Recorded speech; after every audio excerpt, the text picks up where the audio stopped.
My name is Luna Watson. I am 34.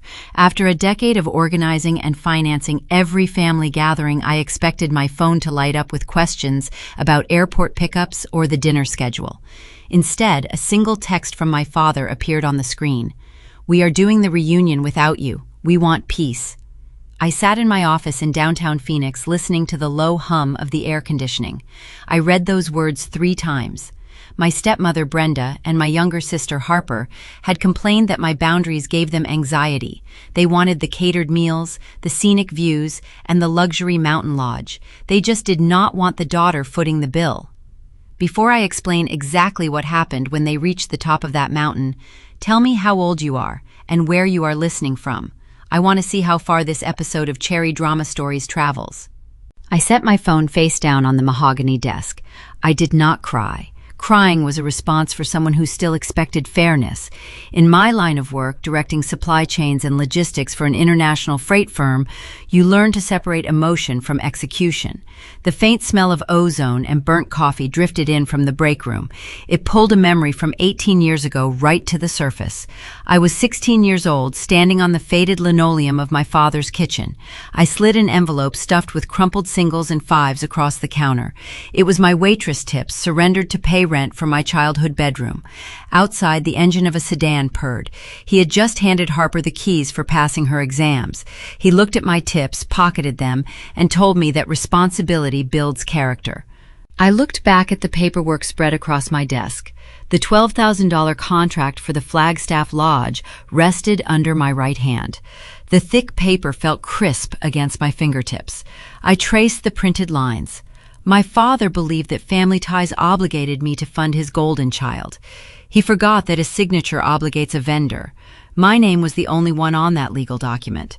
I reached for my desk phone and dialed the property manager. The line clicked open. Behind the manager's voice, I could hear the clinking of silverware and the shifting of heavy wooden chairs as the staff prepared the main hall for 30 incoming guests.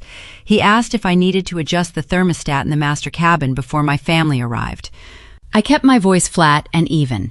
I told him to stop the staff. I referenced Section 7, Paragraph 3 of our agreement.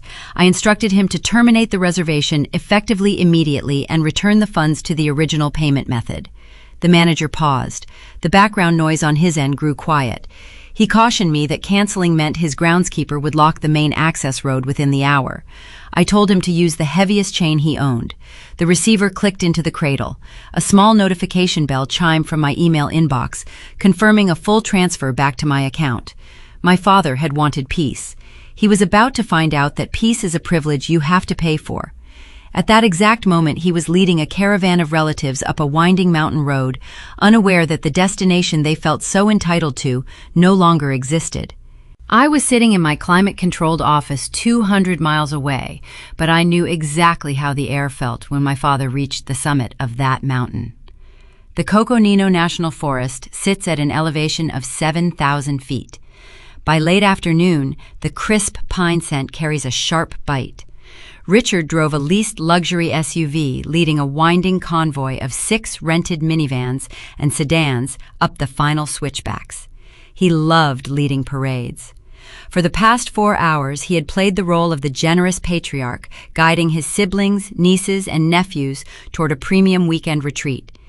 He had spent the entire morning taking credit for the curated menus, the heated floors, and the scenic balconies. He never once mentioned my name to the extended family. To them, this was Richard's grand gesture. The caravan rounded the final curve, flanked by towering ponderosa pines. Richard expected to see wide cedar doors held open by a smiling hospitality team holding trays of warm cider. Instead, his tires crunched to a sudden halt on the gravel. A towering iron gate blocked the entrance. The imposing black metal was wrapped tightly in thick galvanized steel chains. A heavy brass padlock rested dead center, glinting in the fading sunlight. It was a physical manifestation of the boundary I had finally drawn. Richard tapped the horn. The sound echoed into the trees and faded into silence. He unbuckled his seatbelt and stepped onto the dirt road. Behind him, car doors began to open. 30 relatives emerged, stretching their legs, zipping up their light jackets, and looking around in confusion.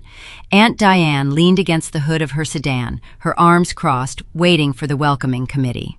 On the other side of the gate, a small utility cart hummed down the paved driveway. Thomas, the property manager I had coordinated with for 6 months, parked the cart and walked toward the iron bars. He wore a thick canvas jacket and carried a digital tablet. He did not reach for the padlock. Richard approached the gate with his hands in his pockets, projecting the casual confidence of a man who believed the world owed him favors.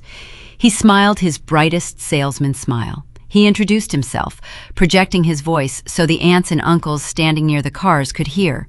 He told Thomas they were ready to check in and requested the gates be opened so the caterers could follow them inside. Thomas looked down at his tablet, scrolled for a moment, and looked back up. He asked Richard for his name. Richard repeated it, adding that he was the head of the Watson family gathering. Thomas shook his head. He stated plainly that the system showed no active reservations under that name. The only contract on file belonged to a Luna Watson. Richard chuckled, waving a hand in the air to brush away the technicality. He explained I was his daughter. He spun a quick story about a minor scheduling conflict, claiming I had to stay behind in Phoenix for work, but assured Thomas the rest of the party was present and ready to begin their vacation. The manager did not smile back.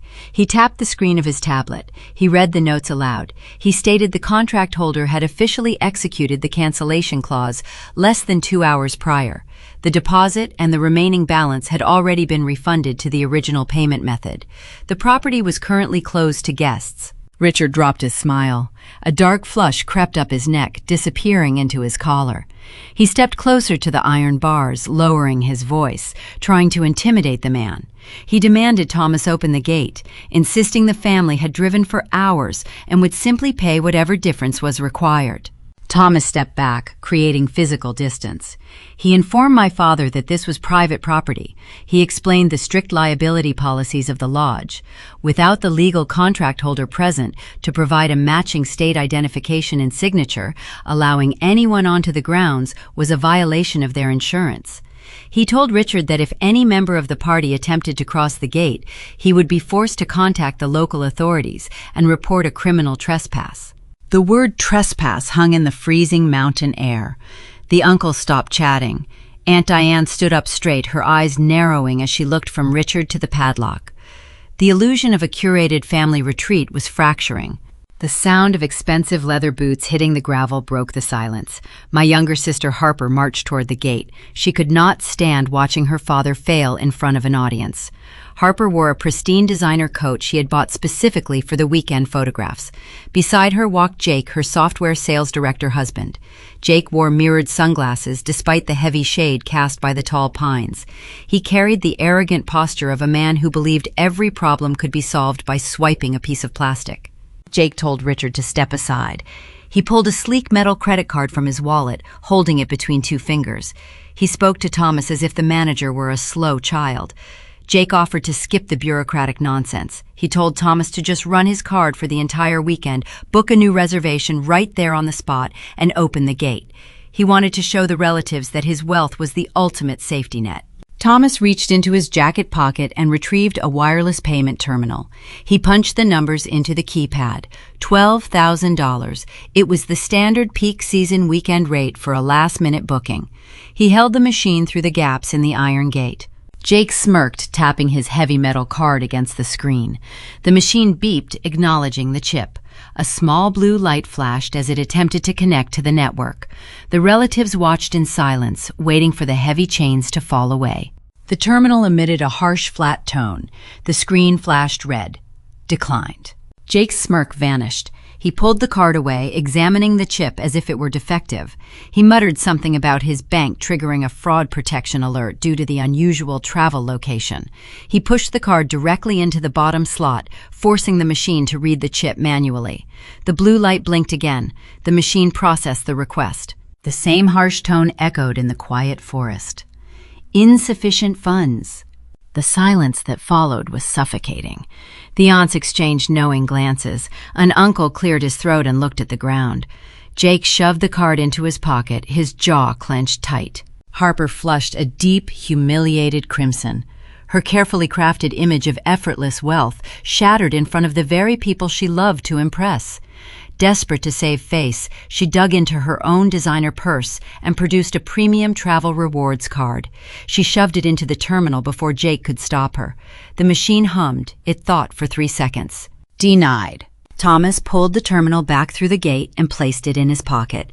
He looked at the family with polite, professional indifference. He suggested they turn their vehicles around before the sun set completely, warning them that the mountain roads became treacherous in the dark without proper lighting. The sun dipped below the tree line. The temperature plummeted another 10 degrees, turning the crisp air into a biting chill. Shadows stretched across the gravel, swallowing the front of the leased SUV. 30 relatives who had packed light clothing for heated cabins and indoor luxury were now standing on a freezing dirt road. They had no reservations, no shelter, and no cell service strong enough to browse the internet. They turned their eyes away from the locked gate. 30 cold, confused, and angry faces looked directly at Richard. They demanded to know where they were sleeping. They demanded to know why the venue was canceled. They demanded answers he did not have. Down in Phoenix, the sky was still a warm orange. I sat at my mahogany desk, pouring a single glass of red wine. I watched the screen of my phone. It sat silently for another 10 minutes as they navigated the winding road back toward civilization. Then the screen illuminated. A barrage of notifications flooded the glass. The panic had officially begun. The drive down the mountain road was treacherous. The setting sun cast long, distorted shadows across the asphalt. Inside the lead luxury SUV, the silence was suffocating. Richard gripped the leather steering wheel until his knuckles turned pale. Beside him, Brenda stared out the passenger window, refusing to look at her husband. In the back seat, Harper and Jake sat wrapped in a furious, humiliated tension. Richard could feel the headlights of the 6 rented minivans in his rearview mirror burning into the back of his neck. He knew exactly what the aunts and uncles were whispering about in those trailing cars. His patriarchal armor had cracked at the iron gate. If he did not mend it quickly, it would shatter. Richard operated on a simple survival instinct. Whenever his authority faced a threat, he immediately rewrote the narrative to cast himself as the victim. He needed a scapegoat to absorb the family outrage. He pulled the SUV onto a gravel turnout overlooking the valley and shifted into park. He told Brenda he needed to handle the situation. He pulled his phone from his coat pocket and opened the social media app where the extended family spent most of their time. His thumbs flew across the illuminated screen. He drafted a public statement designed to evoke maximum sympathy. He typed a tragic story about a beloved family gathering ruined by sudden mental instability. He claimed he had spent months planning a beautiful mountain retreat to bring everyone together. Then he painted me as the villain. He wrote that his eldest daughter had suffered a sudden, inexplicable emotional breakdown and canceled the entire paid vacation out of pure spite, stealing a cherished weekend from her own relatives. He added a sad face emoji and asked for prayers during this difficult trial. He hit publish. He tagged 20 different cousins, aunts, and uncles to ensure the notification hit every device currently descending the mountain. He smiled, feeling the familiar comfort of control returning to his chest. He assumed I would play my usual role. For 12 years, my designated function in the Watson family dynamic was to remain silent and absorb the blame while he collected the sympathy. 200 miles south, the Phoenix skyline glittered against the twilight. I sat at my desk, watching the amber liquid swirl inside my wineglass. My phone rested on the polished wood. The screen woke up, displaying a rapid sequence of alerts. A cousin asked if I was okay. An aunt commented on a post expressing shock. I unlocked the device and navigated to my father's profile. His tragic fabrication filled my screen. I read his words carefully. A younger version of myself might have felt a sharp sting of betrayal. A younger version might have drafted a long, emotional paragraph defending my character, begging the family to understand my side. But directing international freight logistics rewrites your brain. You learn very quickly that arguing with a liar is a waste of resources. Liars thrive in the murky waters of emotion and he said, she said debates. Data, however, offers zero room for interpretation. I recalled my college graduation dinner. I had worked double shifts at a diner to save enough to treat our extended relatives to a nice restaurant. When the bill arrived, Richard smoothly intercepted the leather folder, slipped his empty credit card inside, and loudly thanked everyone for coming to the meal he provided. I had paid the restaurant manager in cash an hour earlier. I stayed quiet that night because I wanted to keep the peace. That silence taught him that my boundaries were theoretical. I took a slow sip of the wine. The vintage was bold and dry. I opened the messaging app and scrolled down to the chat group labeled Watson Family Reunion. 35 members were currently active in the thread. The typing indicators were already bubbling as people reacted to the social media post. They were confused, angry, and demanding to know where they were supposed to sleep. I did not type a single letter of defense. I did not ask for understanding or apologize for the inconvenience. I simply opened my photo gallery and selected 2 images. The first image was a crisp screenshot of the text message I had received that morning. It showed Richard's contact name at the top. The message was unmistakable. "We are doing the reunion without you. We want peace." It proved he had intentionally uninvited me from the event while planning to use the venue I secured. The second image was the formal banking receipt generated just an hour prior. It displayed the corporate logo of the Mountain Lodge. Below the logo, the data told the irrefutable truth. The original payer was listed as Luna Watson. The refunded amount was exactly $12,000. The timestamp proved the cancellation occurred 10 minutes after Richard sent his text. I tapped the send button. Both images uploaded into the chaotic group chat. I set the phone down and watched the digital fallout unfold in real time. For 60 seconds, the chat went dead. The typing bubbles vanished. 35 people were opening those images, zooming in on the text, and processing the undeniable financial record.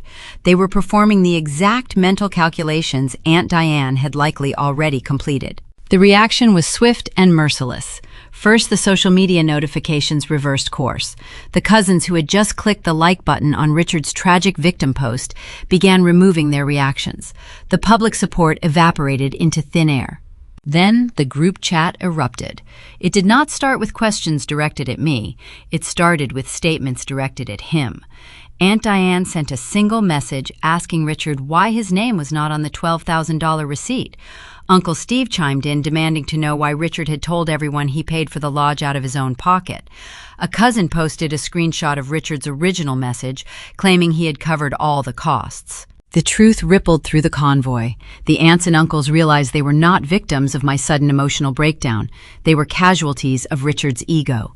He had kicked the sole financier out of the event, expecting to steal the venue and the credit, only to discover that the contract holder actually held the power.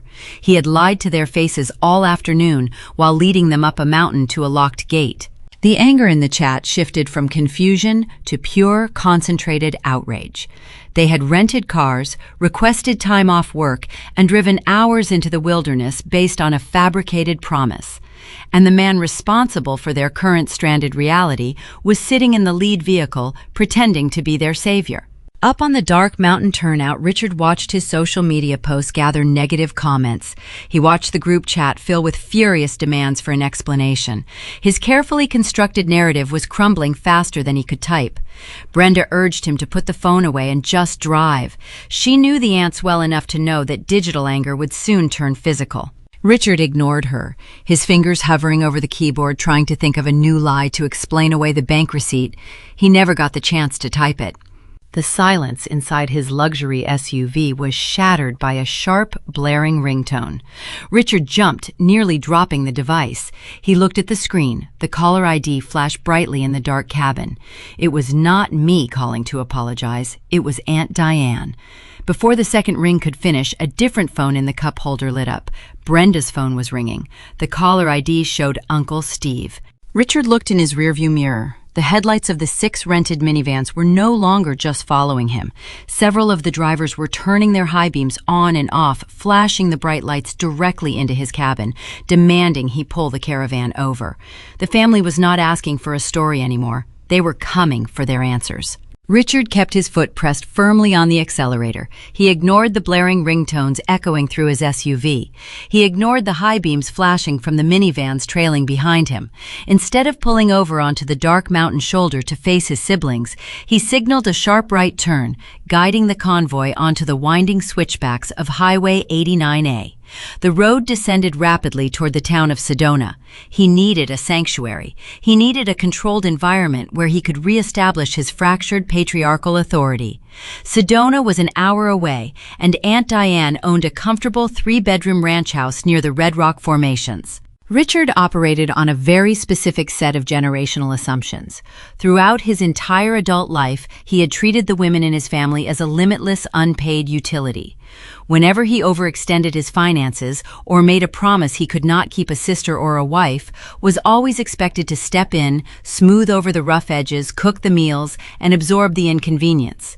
He calculated that arriving unannounced with 30 tired, hungry relatives would force Diane into submission. He assumed the sheer social pressure of family presence standing on her lawn would override any anger she felt about the group chat. He pictured her opening the doors, putting on a pot of coffee, and offering her floors and guest rooms to the stranded caravan. In his mind, hospitality was an obligation she could not refuse. He did not factor in Diane's professional background. Aunt Diane had spent 40 years working as a municipal bookkeeper for the county. She spent her career tracking deficits, balancing ledgers, and rejecting unapproved expenditures. She understood the true cost of maintaining a household. She did not deal in theoretical promises or emotional guilt trips. She dealt in hard numbers. And thanks to my screenshots, she had just seen the hardest numbers of all. The convoy rolled into the quiet, affluent neighborhoods of Sedona. The towering sandstone spires loomed like ink stains against the night sky. Richard turned onto Diane Street, his tires crushing the fallen autumn leaves. The 6 rented minivans followed, filling the cul-de-sac and exhausting the available street parking. Car doors began to slam. A chorus of exhausted sighs and irritated mutters drifted into the cold night air. Cousins zipped up their light jackets, shivering as the desert temperature continued to drop. Richard walked up the exposed aggregate driveway. He rolled his shoulders back, projecting an aura of weary martyrdom. He planned to offer a vague, brief apology about a clerical error with the lodge, confident that once everyone was inside the warm house, the anger would dissipate. He reached the bottom of the concrete steps leading to the porch. Before his foot touched the first stair, the heavy front door swung open. Warm yellow light spilled out onto the concrete. Diane stepped onto the threshold. She wore a thick wool cardigan and held a steaming ceramic mug in one hand. She did not smile. She did not open her arms to welcome her older brother. Instead, she reached behind her back, gripped the brass handle of the oak door, and pulled it shut. A sharp metallic click echoed across the silent front yard. She had audibly engaged the deadbolt, locking herself outside with them. Richard paused on the second step. His confident posture faltered. He forced a tired chuckle, gesturing to the shivering crowd behind him. He asked her to open up, stating that everyone was freezing and they just needed a place to crash until he sorted out the resort confusion in the morning. Diane stood at the edge of the porch looking down at him. She took a slow sip from her mug. She looked past Richard, scanning the faces of her siblings, nieces, and nephews gathered near the parked vehicles. When she spoke, her voice was crisp and unyielding. It carried perfectly over the low hum of the idling engines. She stated that there was no resort confusion. She referenced the family group chat directly. She told Richard that she had read the text message he sent me that morning. She told the entire driveway that she had examined the $12,000 refund receipt. She articulated every syllable, ensuring the aunts and uncles in the back heard the exact dollar amount. Richard stepped forward, lowering his voice into a harsh whisper. He demanded she keep family business private. He urged her to open the door, insisting they could discuss the details inside without causing a scene. He tried to place a hand on her elbow to guide her toward the lock. Diane stepped back out of his reach. She crossed her arms, resting the ceramic mug against her chest. She refused to lower her voice. She informed her brother that hosting 30 people requires hot water, electricity, clean linens, and hours of physical labor. She stated she would not provide free hospitality to cover up his lies. She told him that she loved her family, but she refused to subsidize his ego.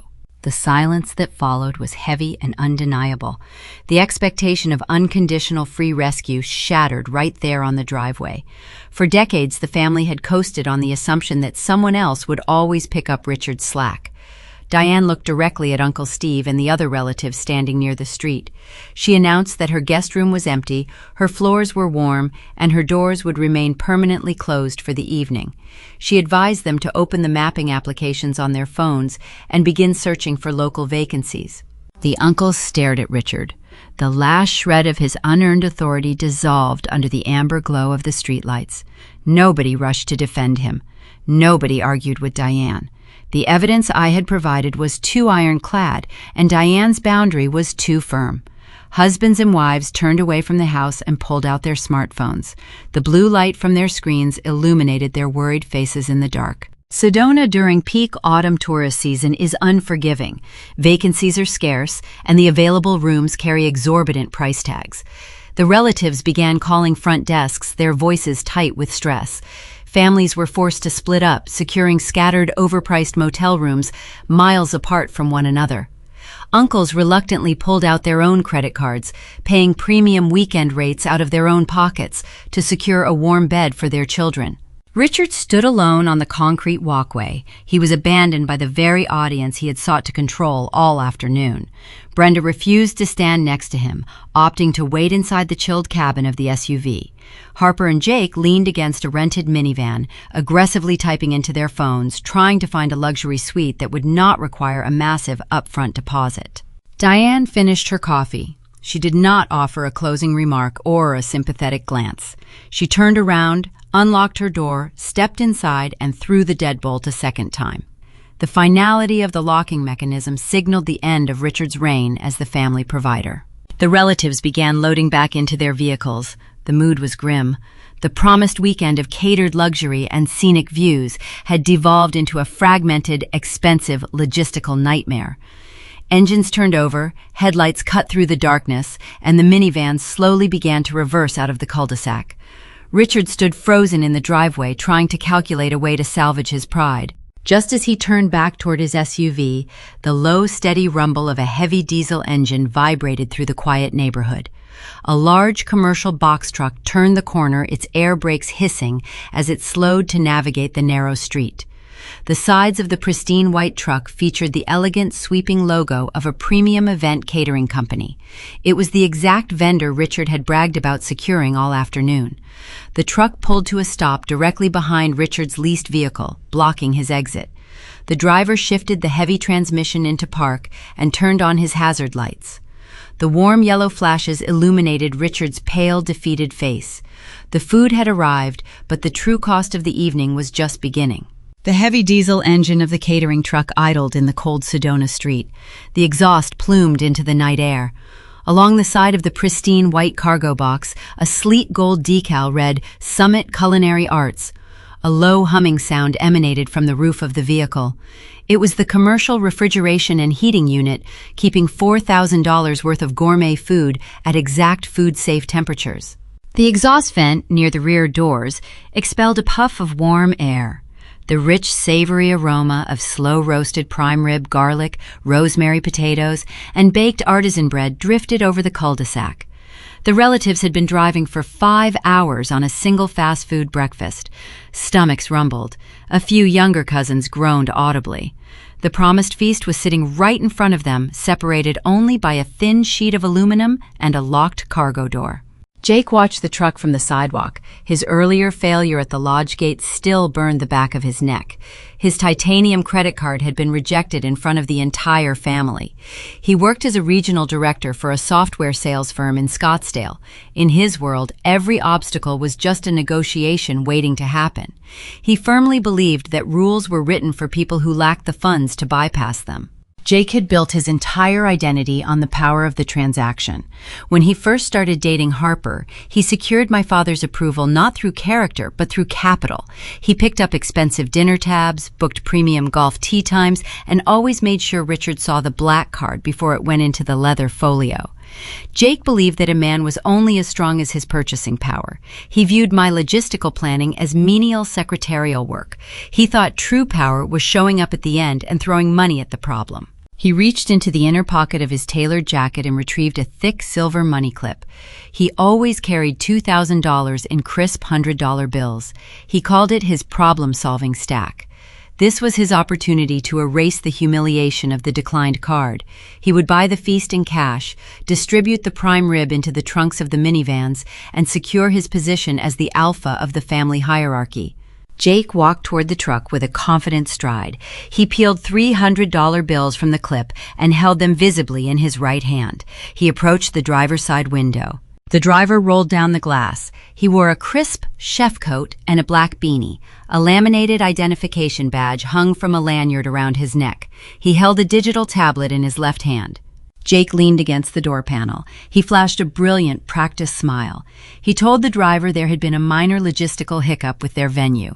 He suggested they skip the formalities. He instructed the driver to unload the insulated containers right there on the sidewalk, promising a generous $300 tip for the unconventional drop-off. The driver did not look at the cash. He tapped the screen of his tablet, pulling up the delivery manifest. He asked to speak with Luna Watson. Jake waved a hand, dismissing the name. He stated he was family. He explained he was married to my sister and offered to sign whatever paperwork was necessary. He pushed the $300 closer to the window, letting the bills touch the driver's sleeve. The driver shifted away from the cash. He looked Jake directly in the eye. He explained that this was not a standard residential delivery. The order had been placed through a bonded corporate vendor account tied to Apex Freight Logistics. I had not simply ordered a party platter. I used my industry credentials to secure a commercial catering contract. That contract included liability for industrial warming units, chafing dishes, and flammable fuel canisters. Releasing hazardous heating equipment and commercial food assets to an unverified third party without the contract holder's physical presence was a direct violation of their insurance policy. The driver tapped a specific clause highlighted in yellow on his screen. He read the text aloud so the uncles standing near the minivans could hear the strict parameters. The corporate bond required a closed-loop transaction. The logistics firm I represented audited all vendor accounts quarterly. If the catering company altered the delivery destination or released commercial property without the authorized digital signature, their bonded status would be revoked. Losing that bond meant losing their ability to bid on lucrative corporate galas across the entire state. The driver was not going to risk his employer's $1 million revenue stream for a few crisp hundreds on a dark street in Sedona. The driver stated that without Luna Watson's government-issued identification and matching signature, the chain of custody could not be verified. Giving the food to Jake would constitute a breach of corporate compliance and cost the catering company their vendor bond. Jake scoffed. His tech sector arrogance flared. He could not comprehend a system where cash did not immediately dissolve a rule. He assumed the driver was simply holding out for a larger bribe. He pulled 2 more $100 bills from his clip, adding them to the fan of money. He told the driver to use common sense. He pointed out the shivering relatives. He argued that taking the cash was better than letting $4,000 of prime rib rot in the back of a truck. The driver shook his head. He explained that corporate logistics did not operate on common sense or cash bribes. It operated on strict liability. He stated that taking unverified cash for a prepaid corporate invoice was considered theft. Furthermore, the food would not rot. According to the cancellation terms in the corporate contract, any undelivered assets were automatically rerouted to a partnered downtown homeless shelter. Jake felt the eyes of his new family burning into his back. The silence in the cul-de-sac was deafening. He tried a different tactic. He attempted intimidation. He leaned closer to the glass, his voice dropping into a harsh, commanding register. He demanded the driver step out of the cab. He referenced his own job title, claiming he managed accounts 10 times the size of a local food truck. He threatened to call the owner of the catering company in the morning and have the driver fired for terrible customer service. The driver simply smiled, a tight, polite smile. He pointed to the dashboard camera, recording the entire interaction. He informed Jake that threatening a bonded vendor on a recorded line was an excellent way to get permanently blacklisted from their services. Uncle Steve finally spoke up from the sidewalk. He told Jake to just let it go. The sound of an elder telling the alpha male to stand down was the final blow to Jake's pride. Richard remained frozen near his SUV, refusing to step in and help his son-in-law.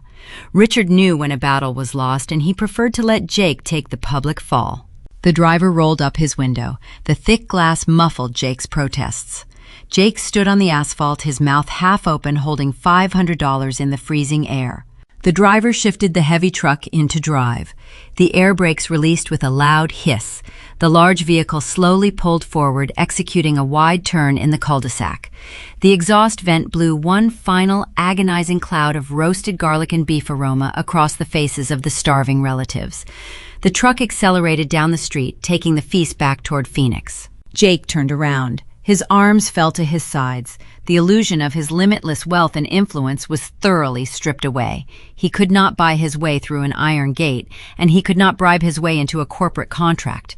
He was exposed as a man who played at being powerful, but possessed no actual leverage in the real world.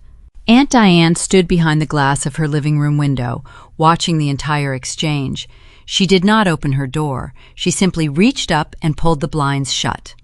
The uncles did not look at Jake. They quietly climbed back into their rented minivans. The reality of their situation settled over the group. They were stranded in a high-priced tourist town during peak season. They were cold. They were hungry. They were facing hours of searching for overpriced fast food and scattered motel rooms. Harper sat in the passenger seat of the least luxury SUV. Her designer coat offered very little warmth. She glared at her husband through the windshield.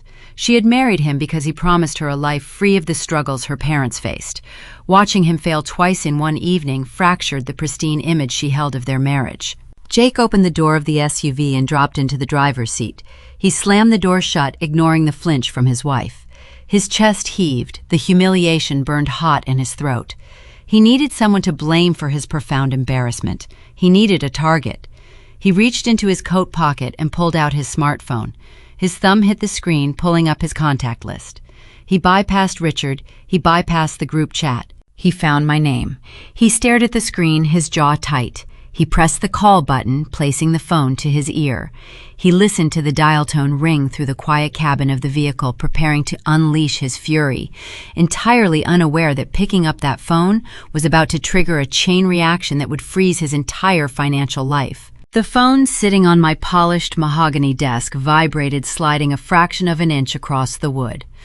The bright screen illuminated the dim room. The caller ID displayed Jake's name. I did not pick it up right away. I took a slow sip of the dry red wine, letting the complex flavors settle on my tongue. I watched the device vibrate a second time, mapping out exactly how this conversation would unfold. When you manage global supply chains, you learn to anticipate the friction points before they occur. I tapped the green accept icon and placed the phone on speaker. I did not say hello. I let the silence stretch across the cellular connection, forcing him to speak first. Jake did not wait for a formal greeting. His voice burst through the audio driver, sharp and erratic. He breathed heavily, the sound of his lungs working hard against the high altitude and his own rising panic. He launched into a rapid demand for $1,500.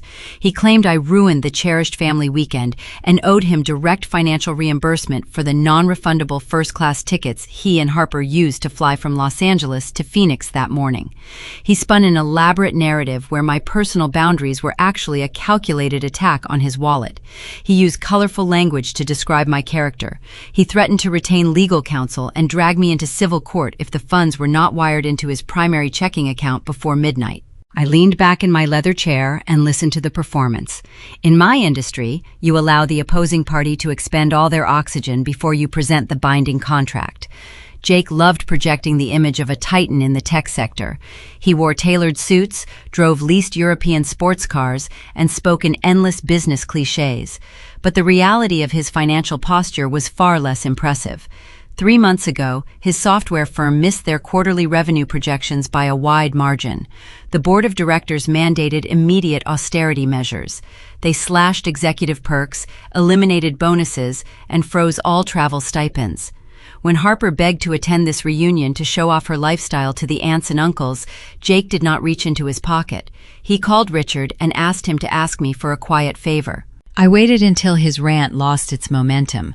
The line grew quiet save for the sound of the heater blowing inside his vehicle. I kept my voice perfectly level.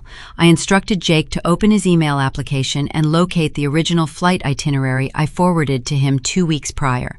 I heard the rustling of his designer coat through the speaker as he pulled the phone away from his ear to look at his screen.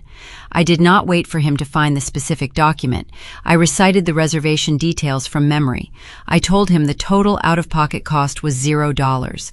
I reminded him that I booked those 2 specific premium seats using my own corporate air miles through the Apex Freight vendor portal. He had not spent a single dime of his own money on that travel. The heavy silence on his end of the line confirmed his memory had caught up with reality. He could not sue me for a financial loss he never actually incurred. I reached forward and opened the silver laptop resting next to my wine glass. The mechanical clicks of my keyboard echoed sharply over the open phone line. I navigated to the corporate travel portal. I typed in my administrative credentials. I told Jake that since he felt comfortable threatening a lawsuit over a free gift, the gift was officially rescinded. I located the passenger locator record for their upcoming Sunday return flights. I hovered my cursor over the red cancellation icon. I clicked the button. A warning window popped up asking for final confirmation. I hit enter. The screen refreshed, displaying a voided status for both passengers. I told him his return tickets no longer existed. I informed him that he and Harper were currently stranded in the state of Arizona. I ended the call. Up in the freezing dark of the Sedona street, Jake stared at his darkened phone screen. The call disconnected tone beeped twice in the quiet cabin of the SUV. He dropped the device onto his lap. Harper demanded to know what happened. Her voice carried a shrill edge of rising hysteria. Jake ignored her. His pride, already battered by the locked gate and the departed catering truck, demanded an immediate correction. He needed to prove he was still the smartest man in the room. He reached into the back seat and unzipped his leather messenger bag. He retrieved his work laptop and flipped the screen open, casting a harsh blue light over his tight jaw. He connected the computer to his mobile cellular hotspot. Jake possessed a dangerous combination of tech industry arrogance and a profound ignorance regarding corporate security infrastructure. He assumed the travel portal I used was a standard consumer website. Years ago, during my first year of college, I shared a basic streaming service password with Harper. Jake assumed I still relied on that outdated credential for my professional accounts. He navigated to the airline frequent flyer portal. He entered my primary email address. He typed the old compromised password. He did not understand the architecture of the system he was attempting to breach. The Apex Freight travel account was not a public rewards program. It was a bonded corporate gateway used to coordinate international cargo crews, federal logistics personnel, and sensitive supply chain executives. The portal utilized advanced adaptive security protocols to protect proprietary travel data. Jake hit the enter key. The screen buffered for 3 seconds. The security architecture immediately recognized a login attempt from an unauthorized, unregistered IP address tethered to a public cellular network in a high tourist density zone. It matched the failed password attempt against the risk matrix. The firewall slammed shut instantly. The airline portal vanished, replaced by a stark white screen displaying black text indicating a critical security error and an unauthorized intrusion attempt. Jake scoffed. He thought it was just a locked user profile. He closed the laptop with a sharp snap. He told Harper not to panic. He promised he would simply purchase 2 new first-class tickets on a different carrier using his own funds. He reached into his pocket for his heavy titanium card. Before his fingers brushed the leather of his wallet, his smartphone vibrated against his thigh. Then it vibrated again.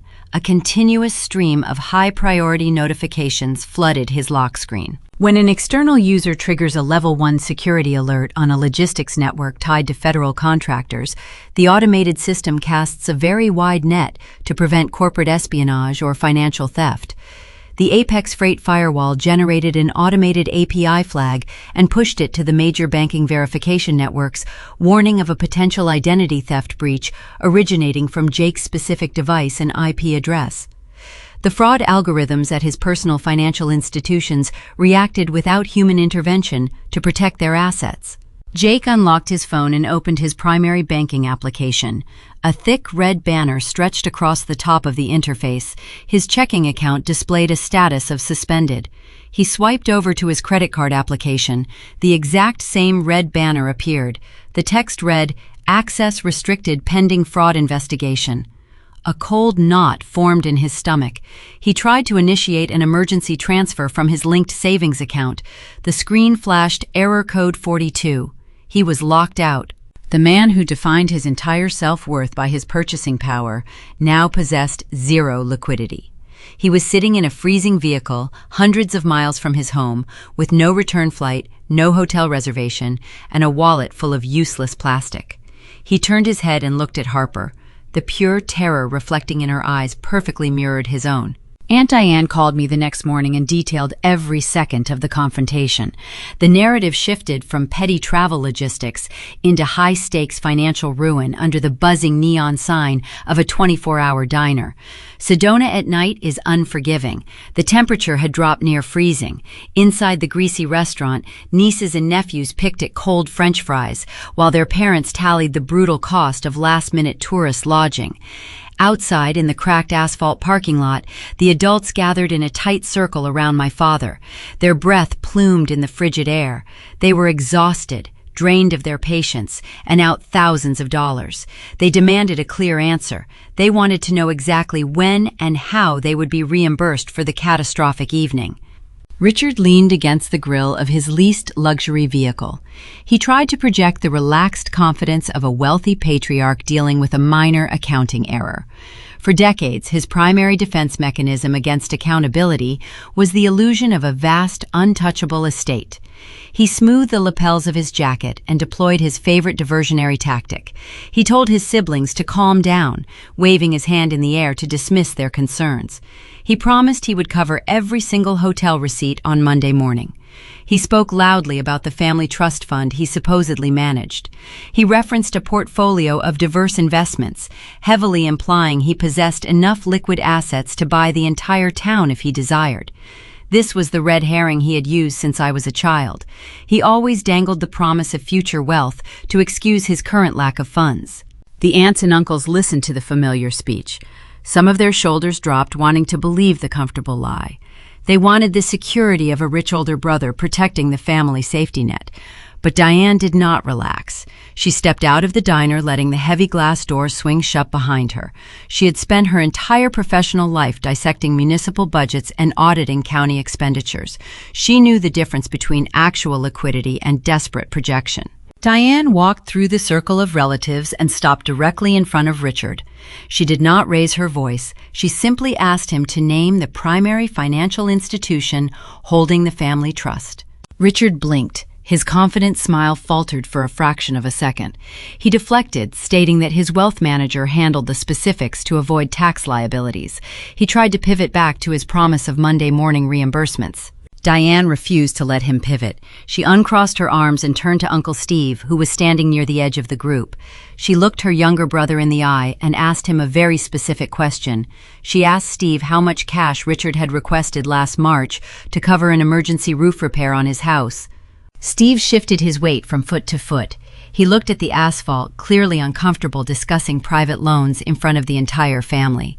Richard snapped at Diane, ordering her to stay out of his personal business. But Diane held Steve's gaze. The silence in the parking lot grew heavy. Finally, Steve mumbled the number. $5,000. He added that Richard promised to pay it back once a large real estate dividend cleared, but the check never arrived. Richard opened his mouth to explain, but Diane was already turning to Aunt Carol. She asked Carol about the medical bills Richard claimed he needed help with 2 summers ago. Carol pulled her coat tighter around her shoulders. Her voice trembled slightly in the cold air. She confessed she had transferred $3,000 to Richard's checking account because he said his premium insurance policy was temporarily frozen. He never repaid a single dime. The dam broke. The impromptu audit cascaded through the gathered crowd. A cousin admitted to loaning Richard $800 for a supposed car repair.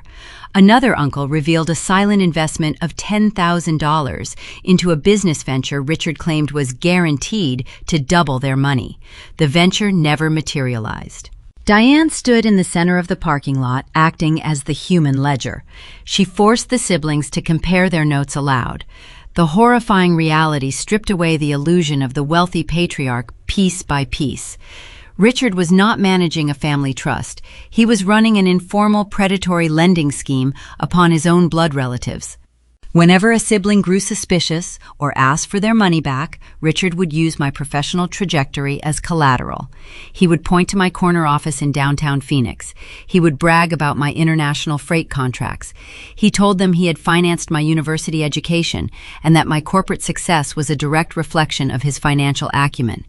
He used my independent stability as proof of his own fabricated liquidity. The relatives had assumed that if the daughter was thriving in a high-stakes corporate environment, the father must be managing a secure empire.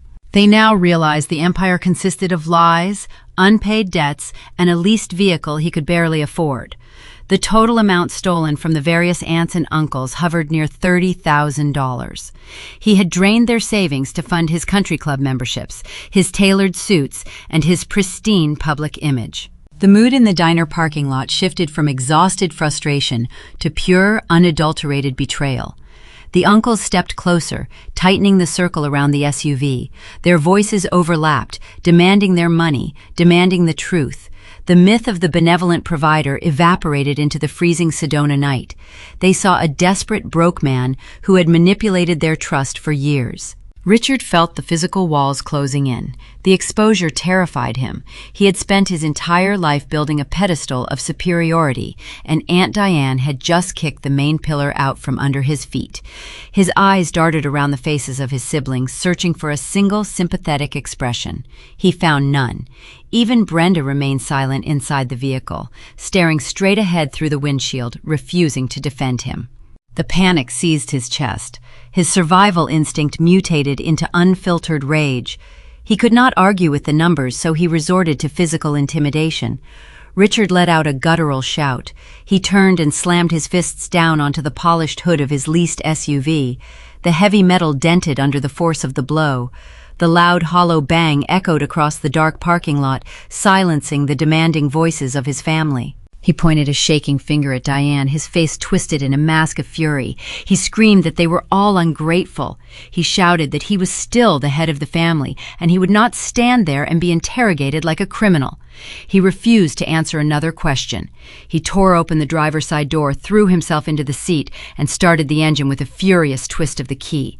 He threw the transmission into reverse, nearly clipping Uncle Steve's rental car as he peeled backward out of the parking space. He sped out of the diner parking lot, his tires screeching on the asphalt as he merged onto the dark highway. He left his siblings standing in the cold, dust, their anger solidifying into a permanent fracture. Richard was driving blind into the night, stripped of his reputation and his audience. His mind raced frantically, searching for a way to reclaim his power. He needed a tangible victory to prove he was still in command. The only target left in his distorted reality was the locked mountain lodge, setting the stage for a desperate, illegal mistake. The dashboard camera footage and the official incident report filed by the Coconino County Sheriff provided a minute-by-minute breakdown of the collapse. Richard did not drive back to his rented home in Phoenix. His mind, fractured by the exposure in the diner parking lot, latched onto a singular, desperate objective. He believed that physical occupation equated to ownership. If he could just breach the perimeter of the Flagstaff Lodge and secure a building, he could summon his siblings back to the mountain. He intended to prove that his promises were real and his authority remained unbroken. He pushed the heavy engine of the leased luxury vehicle up the steep, winding incline of Highway 89A. The transmission whined under the strain of the rapid ascent. Inside the cabin, the atmosphere was suffocating. Brenda sat rigid in the passenger seat, gripping the leather armrest until her knuckles turned white. In the back, Harper and Jake remained entirely mute. The heater blasted warm air across their faces, but the chill of their ruined financial reality kept them shivering. Richard stared straight ahead, his eyes locked on the illuminated asphalt. He did not say a word to his wife or his daughter. His jaw was set like a vice. He navigated the final switchbacks, returning to the exact dirt road where he had been turned away hours earlier. The temperature at the summit had plummeted well below freezing. Frost coated the needles of the towering ponderosa pines, sparkling under the pale moonlight. Richard parked the vehicle 50 yards down the shoulder, hiding the chassis behind a thick grove of cedar trees. He turned off the headlights and killed the ignition. He ordered his family to stay inside the locked car. He unbuckled his seatbelt, stepped into the biting cold, and walked to the rear of the vehicle. He popped the trunk. The hydraulic struts hissed in the quiet forest. He lifted the floor panel and retrieved a heavy forged steel lug wrench from the spare tire compartment. The cold metal bit into his bare hands. Richard walked toward the property line, bypassing the chained iron gates by hiking through the dense brush. The uneven terrain challenged his balance. His expensive leather boots slipped on the frozen mud and pine cones. He breathed heavily, the high-altitude air burning his lungs. He was a man accustomed to corner offices and catered lunches, not physical labor in the wilderness. He pushed through a final line of low shrubs and stepped onto the manicured grounds of the resort. He bypassed the towering main lodge and targeted a smaller, secluded guest cabin near the eastern edge of the property. The structure featured a wraparound wooden deck and large, picturesque windows overlooking the valley. Richard climbed the wooden steps, his boots thudding softly against the timber. He approached a side window shadowed by the overhanging roof. He gripped the steel wrench, wedging the flattened end beneath the wooden sash of the window frame. He applied downward pressure, attempting to pry the locking mechanism loose. The old wood groaned and splintered under the applied force. He was so focused on forcing the window open that he failed to notice the adjacent property line. The lodge bordered a private parcel of land owned by a retired state game warden. The neighbor possessed highly trained tracking dogs and a sophisticated perimeter security system. The sharp crack of splintering cedar echoed through the quiet valley. The dogs began to bark frantically. A high-lumen motion floodlight mounted on the neighbor's garage snapped on, casting a harsh artificial daylight across the side of the guest cabin. Richard froze. The wrench slipped from his grip, clattering loudly onto the wooden deck. Less than 10 minutes later, the crunch of heavy tires rolling over frozen gravel shattered the silence. The responding deputies did not use their sirens. They utilized stealth, cutting their headlights as they navigated the dirt access road. 2 specialized tactical cruisers flanked the perimeter fence.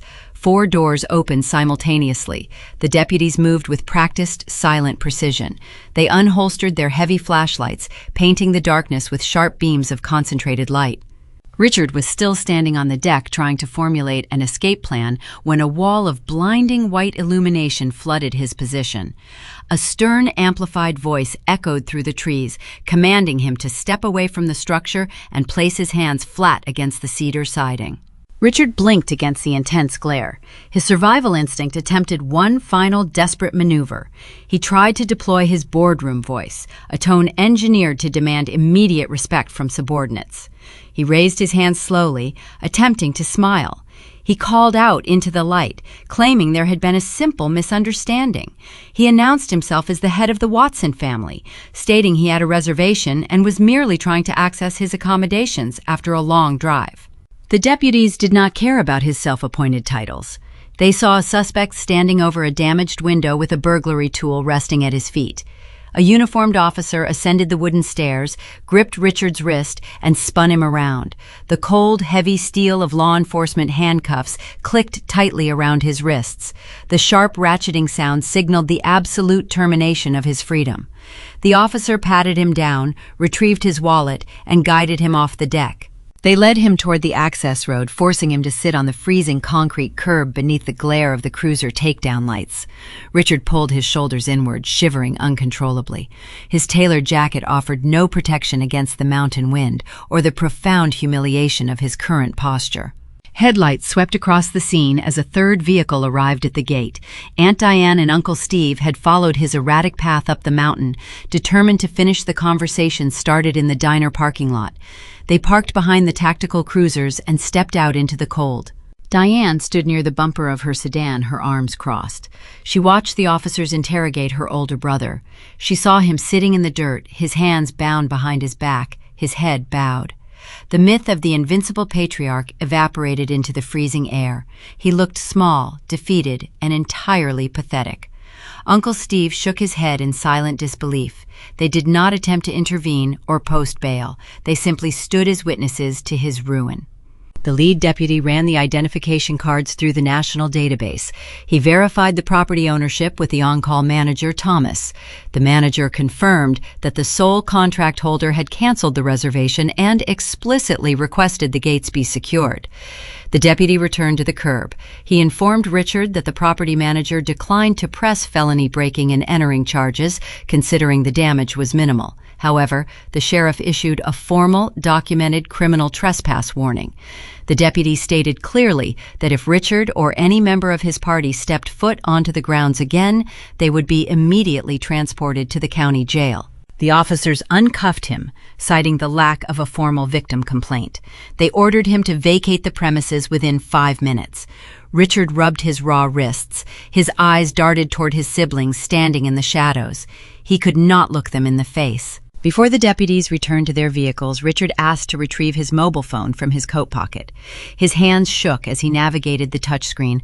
The humiliation radiating from his family, combined with the cold reality of the police encounter, ignited a final explosive surge of desperation. He needed a target. He dialed my number. I was still sitting in my office when the device vibrated. I answered the call, placing it on speaker. The background noise of the mountain wind and crackling police radios filled my silent room. Richard's voice filtered through the speaker. It lacked its usual smooth cadence. It was ragged, breathless, and soaked in venom. He blamed me for the police. He blamed me for the freezing temperature. He blamed me for his fractured reputation. He screamed that I had disgraced the family name. Then he delivered his ultimate threat. He raised his voice, ensuring Diane and Steve could hear his proclamation. He swore he would contact his attorneys on Monday morning. He promised to sever my ties to the family trust. He explicitly named the Prize Mountain cabin in Prescott, the expansive estate where he currently resided. He declared that I was permanently written out of the inheritance, swearing I would never see a single dime or step foot on that property again. I listened to his heavy breathing over the cellular connection. I looked at the digital deed resting on my computer screen, a document bearing my corporate signature. I waited for him to finish his grand declaration. I knew exactly what Monday morning would bring, and it had nothing to do with an inheritance. The cellular connection crackled with static, but Richard's voice spat venom across the network with crystal clarity. The phone lay flat on my polished mahogany desk, broadcasting his hollow authority into my quiet office. He wielded the family trust like a blunt weapon. He announced his intention to contact his legal counsel the moment business hours resumed on Monday. He vowed to draft a permanent amendment removing my name from the beneficiary ledger. He specifically invoked the Prescott estate. That property was the crown jewel of his fabricated empire. It was a sprawling, custom-built log home sitting on 3 pristine acres of high country timber. For a decade, he used that house to command obedience from every relative. He hosted holiday dinners in its vaulted dining room, subtly reminding everyone that whoever pleased him the most would eventually inherit the keys. He believed stripping me of that future asset was the ultimate punishment. I sat perfectly still. The ambient hum of my computer tower provided a low, steady soundtrack to his escalating hysteria. I did not interrupt him. I let him expend his remaining energy building a fantasy tower of legal retaliation. When you operate in the realm of corporate acquisitions, you understand that emotional threats are simply the byproduct of a failing strategy. I opened my digital filing system. I navigated to a secure folder labeled Residential Holdings. I located a specific portable document format file. The icon glowed softly against the dark background of my monitor. I finally broke my silence. I kept my vocal tone even, devoid of any measurable inflection. I informed my father that updating his beneficiary ledger was an unnecessary administrative burden. I explained that an individual cannot bequeath an asset they do not legally possess. The line went dead quiet. Only the sound of the freezing wind whipping through the pines on his end of the connection remained. I began to dismantle his reality piece by piece. I walked him through a timeline he thought he had successfully buried. 3 years ago, Richard wanted to project an image of exponential growth to his country club peers. He took out a sequence of high-interest shadow mortgages against the Prescott property, gambling the equity on a series of speculative investments. When the market shifted, his investments collapsed. The adjustable interest rates spiked. He missed consecutive payments. The lending institution initiated formal foreclosure proceedings. He managed to keep the notices hidden from his wife and his siblings, hoping a miraculous financial windfall would save his pride. No miracle arrived. The bank seized the title and scheduled a public auction. I told him I discovered the county notice through a standard public records algorithm my logistics firm uses to track regional real estate fluctuations. I knew if the family discovered his bankruptcy, the resulting chaos would drain my resources for years. They would expect me to write a personal check to rescue him. Instead of handing him unearned capital, I utilized a corporate shield. I explained the formation of Apex Freight LLC. I registered the company in a neighboring state using a registered agent service, ensuring the ownership details remained obscured from casual public searches. It was a mundane, invisible entity designed to handle commercial supply chain overflow. Through that corporate shell, I participated in the bank auction. I purchased the distressed debt. I secured the clean title to the Prescott estate. When the foreclosure finalized, Richard received a formal letter from a generic property management firm. The letter stated that an out-of-state investment group had acquired the property. The new owners graciously offered to let him remain in the home, provided he signed a strict month-to-month lease and paid the market rental rate on the first of every month. He signed that contract immediately, desperate to maintain the illusion of ownership to his family. He paid the lease every 30 days, convinced he was outsmarting a faceless corporate landlord. He never knew the chief executive officer of that holding company was the daughter he treated with such profound disdain. I moved my mouse cursor over the email application. I attached the digitized county deed. I typed his email address into the recipient field. I told him to check his smartphone. I clicked send. 200 miles away, under the harsh glow of the tactical police lights, Richard stood frozen. His phone buzzed in his palm. Aunt Diane and Uncle Steve watched him closely, their eyes narrowed in suspicion. Richard tapped the screen. The email loaded.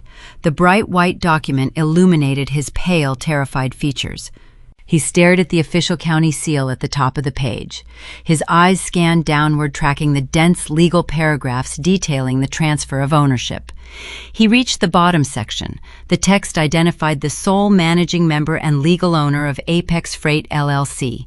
My full legal name was printed in bold, undeniable ink.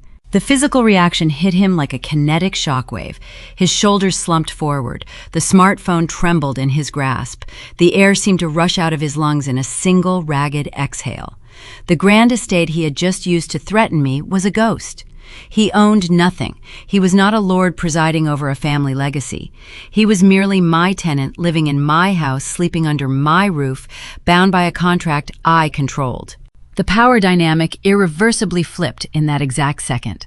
All the unearned arrogance he carried for decades evaporated into the freezing Arizona night. Diane stepped closer, demanding to know what the message said. Richard could not form the words to answer her. He could not confess that his entire identity was a hollow shell subsidized by his discarded child. The shame was too suffocating. His survival instinct, stripped of all logic and leverage, mutated into a blind, self-destructive defiance. He brought the phone back to his mouth. His voice shook, lacking any trace of its former command. He told me he refused to accept the document. He declared the transaction invalid. He screamed that he would no longer send a single dime to the property management firm. He vowed to withhold his monthly payment, threatening to squat in the Prescott cabin until I submitted to his authority and repaired the damage I had caused. He thought withholding the funds would force me to negotiate. He assumed family guilt would prevent me from taking action. He made a catastrophic miscalculation. I did not argue with his declaration. I did not plead for the money. I simply agreed with his decision, thanked him for the verbal confirmation of his intent to default on the lease agreement, and disconnected the call. The silence filled my office once again. I turned my attention back to the computer screen, closed the email application, and opened a blank legal template. He wanted to test the boundaries of a corporate landlord. He was about to experience the swift, emotionless machinery of state housing law. The disconnect tone echoed in my quiet office. I did not sit in the dark and ruminate over his verbal abuse. My father believed that raising his voice constituted a valid negotiation strategy. He thought generating enough auditory pressure would force a concession. In the logistics sector, volume means nothing. Contracts dictate reality. I pulled up the commercial property management portal on my computer. I opened the tenant file for the Prescott estate. The digital ledger displayed a history of on-time payments, all driven by Richard's desperate need to maintain his facade of wealth. But he had just provided explicit verbal confirmation of his intent to default. Under Arizona housing regulations, a landlord does not need to wait for the first of the month to pass if the tenant clearly communicates an anticipatory breach of the lease agreement. I downloaded the standard statutory form. The document was titled Notice to Pay Rent or Quit. It was a cold, efficient piece of legal machinery designed to separate emotion from property rights. I typed his legal name into the defendant field. I populated the address block with the location of the 3-acre luxury log cabin. I listed the exact dollar amount of his monthly lease obligation. I signed the bottom of the page using my secure digital signature. I attached the file to an email addressed to my retained real estate attorney in Yavapai County. I authorized the firm to utilize their priority process server. I paid the $200 expedited service fee using my corporate credit card. The entire process took less than 14 minutes. I closed the laptop, gathered my coat, and walked out of the building. While I slept peacefully in Phoenix, Richard and his humiliated family drove the 2 hours south from Flagstaff to Prescott. They arrived at the cabin long after midnight. The grand estate, usually a symbol of his patriarchal power, offered no comfort. Jake and Harper retreated to a guest bedroom, their marriage fracturing under the weight of frozen bank accounts and stranded travel plans. Richard barely slept. Before the sun crested the horizon, he convinced Jake to drive down to the city with him. Richard believed that a face-to-face physical confrontation at my corporate headquarters would force me into submission. He assumed I operated on the same emotional frequency he did. He left Brenda behind in the master suite, instructing her to prepare a large breakfast to boost the morale of his shattered golden child. Brenda woke up shortly before 8 in the morning. The sprawling house was unnervingly quiet. She wrapped herself in a thick cashmere robe and walked down the sweeping hardwood staircase. The Prescott estate featured vaulted ceilings, exposed timber beams, and a towering stone fireplace. Brenda had spent years decorating the interior, selecting expensive imported rugs and premium lighting fixtures. She firmly believed she was the matriarch of a permanent family legacy. She walked into the gourmet kitchen and began grinding high-end coffee beans. The rich, dark scent filled the air, offering a brief moment of normal domestic routine. She tried to push the memory of the police tactical lights out of her mind. She told herself Richard would fix the mess, just as he always smoothed over his financial errors in the past. The sharp chime of the front doorbell shattered the morning calm. Brenda paused, holding her ceramic mug. Visitors rarely arrived unannounced at the gated driveway, especially on a Sunday morning. She tightened the belt of her robe and walked toward the grand entryway. She pulled open the heavy oak door, expecting a package delivery or a confused landscaper. A man stood on the front porch. He wore a neutral gray suit and held a thick manila envelope.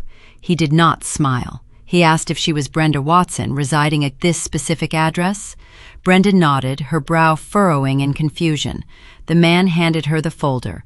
He stated she had been officially served on behalf of the property owner. He turned on his heel and walked back to a plain sedan parked in the driveway. Brenda stood on the porch, the crisp high country air biting at her ankles. She closed the door and opened the folder. Inside rested a short stack of legal documents printed on heavy bond paper. The black text was dense, sharp, and uncompromising. She read the bold header at the top of the first page. It was a formal 3-day notice to vacate the premises. Her eyes scanned the numbered paragraphs. The legal terminology stripped away every layer of comfort she had wrapped around herself. The document cited specific municipal statutes. It demanded the immediate payment of the lease balance or the total surrender of the property within 72 hours. She reached the second page. The plaintiff section listed Apex Freight LLC. The authorized property manager signature at the bottom of the page was clear, deliberate, and entirely legible. It was my signature. The ground seemed to drop out from beneath her feet. The house did not belong to her husband. The sweeping staircase, the gourmet kitchen, the pristine acreage were all legally owned by the stepdaughter she had relentlessly belittled. Richard had lied to her for years. He had signed a lease agreement in secret and funneled their money into a rent payment while pretending to be a wealthy homeowner. The humiliation was profound. She was standing in a house she had no right to occupy, holding an eviction notice executed by the person she had uninvited from the family reunion for the sake of peace. The cold, mechanical enforcement of state housing law proved far more terrifying than any emotional argument. If I had simply screamed at them over the phone, Brenda could have categorized my behavior as a childish tantrum. She could have dismissed my anger. But an eviction notice is an indifferent mechanism. It does not care about family harmony or wounded egos. It operates on strict timelines and physical consequences. If they did not vacate armed, county deputies would arrive, physically remove their belongings to the curb, and change the deadbolts. The threat of impending homelessness crashed over her. Brenda dropped her coffee mug on the granite island. The ceramic shattered, sending dark liquid splashing across the floor. She ignored the mess. She grabbed her smartphone from the counter, her fingers trembling so badly she struggled to unlock the screen. She dialed Richard's number. He picked up on the third ring. The background highway noise indicated he was driving down Interstate 17 toward Phoenix. He asked her what was wrong, his tone clipped and impatient. Brenda could barely form a coherent sentence. She screamed into the receiver, telling him they were losing the house. She read the eviction notice aloud, her voice cracking as she read my name from the bottom of the document. Richard swerved in his lane. He gripped the steering wheel, his mind struggling to process the rapid escalation. He told Brenda to calm down. He insisted the document was a bluff, a fake paper I generated to scare them. He promised her he was heading to my office right now to put a stop to my insolence. He ordered her to throw the paper in the trash and go back to making breakfast. But Brenda heard the tremor of genuine fear hiding beneath his bravado. She realized her husband possessed zero power to stop the legal machinery I had set into motion. He was an empty shell driving toward a battle he had already lost. She disconnected the call. She leaned against the counter, breathing heavily. The cashmere robe suddenly felt like a straitjacket. She knew Richard was going to fail. If she relied on him, she would end up living in a cheap roadside motel. She needed to protect herself. She needed leverage. She opened the web browser on her phone and searched for the corporate directory of Apex Freight Logistics. She bypassed the standard customer service numbers. She scrolled until she found the direct contact line for the executive suite. She intended to burn my professional reputation to the ground to save her own skin, setting the stage for a catastrophic corporate miscalculation. Brenda stood in the center of the expansive gourmet kitchen inside the Prescott cabin. The shattered ceramic pieces of her expensive coffee mug lay scattered across the polished hardwood floor. She carefully stepped around the sharp debris. The formal eviction notice rested on the granite island, a stark white rectangle spelling out her impending ruin. Richard was currently speeding down the interstate toward Phoenix, chasing an illusion of control. Brenda knew better. She had survived 2 previous divorces by anticipating the final collapse and striking first. She understood that her husband possessed zero real leverage. If she wanted to keep the sweeping staircases, the vaulted ceilings, and her comfortable lifestyle, she had to destroy the foundation of my power. She needed to sever my income. She unlocked her smartphone and opened the web browser. She searched for the corporate structure of Apex Freight Logistics. She bypassed the public customer service directories and scoured the executive profiles. She found the name David Sterling. He was the chief executive officer, the man who signed my paychecks. Brenda smiled. It was a thin, predatory expression. In her mind, corporate executives were highly risk-averse creatures, terrified of public scandal. She assumed a single credible accusation of theft would trigger an immediate human resources investigation. That investigation would result in my suspension and eventual termination. A suspended logistics director without an income cannot afford to maintain an expensive property or fund a protracted legal battle over a cabin. She rehearsed her performance in the reflection of the stainless steel refrigerator. She cleared her throat, adjusting her posture. She took a shallow, uneven breath to mimic the sound of genuine maternal distress. She dialed the direct line to the executive suite. A professional administrative assistant answered the call.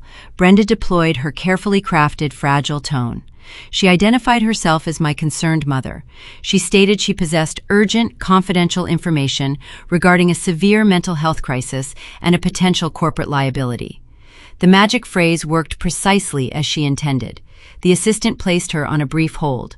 200 miles south, David Sterling sat behind a thick glass desk overlooking the sprawling Phoenix metropolitan area. He was a pragmatic tactician. He did not care about interpersonal drama or family squabbles. He cared about supply chain efficiency, cargo tonnages, and profit margins. Just last month, I had restructured a failing shipping route through the Pacific, saving his firm 7 figures in operational waste. When his phone chimed and his assistant announced a distressed family member claiming corporate liability, Sterling pressed a button on his console to initiate an automatic recording of the line. It was standard protocol for any external caller using legal threat terminology. He picked up the receiver and introduced himself.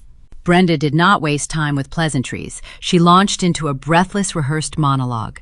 She painted a tragic picture of a family trying desperately to help a deeply troubled daughter. She claimed I had suffered a severe psychological break over the weekend. She stated I was exhibiting erratic, paranoid behavior and lashing out at my loved ones.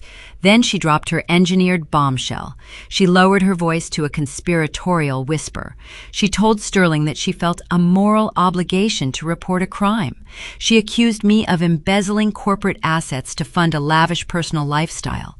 She specifically cited the 2 premium airline tickets booked for my sister, claiming I stole company funds to purchase unauthorized first-class travel across state lines. Sterling listened to the theatrical performance. He did not interrupt her or offer sympathetic noises. He reached out and pulled up his digital management dashboard.